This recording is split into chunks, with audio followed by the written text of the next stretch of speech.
The sign at the gate read, "Trespassers will be shot. Survivors will be shot again."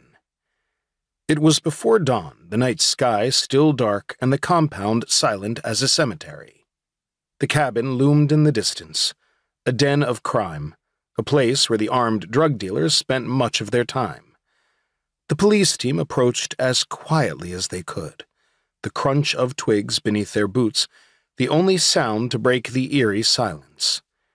Fear tiptoed through their souls, its icy fingers tracing the contours of their restless thoughts. They took a collective inhalation of breath, not knowing if they were walking toward their death. They knew the property owner, the leader of the group, wasn't kidding with his sign. What they didn't know was that a baby was crawling on the floor of the cabin they were about to storm. John Eddy considered himself a champion. Now he understood he was in for the fight of his life.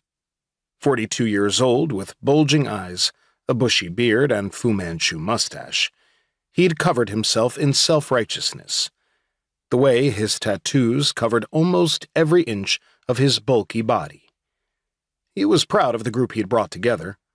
Eddy liked to believe he was simply an entrepreneur, as his annual White Power music festival, Nordic Fest, attracted skinheads from across the country.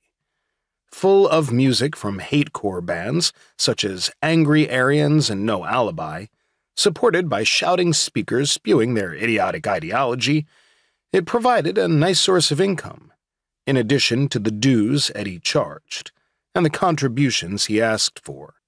His major source of cash, however, was a raging drug-dealing business, his biggest sellers being meth, Molly, and of course opioids. His girlfriend, Crystal, was yelling at their baby to stop crying. Crystal, no Mother of the Year, picked the baby girl up and was about to shake her when Eddy noticed movement at the front of his property. Outside, the thundering silence was deafening. 2 police officers accompanying the core team were selected to check the dense tree line that surrounded the compound's fence. They knew there were often guards stationed behind the evergreens. If so, they needed to take them out as quietly and quickly as possible, before the main assault could begin.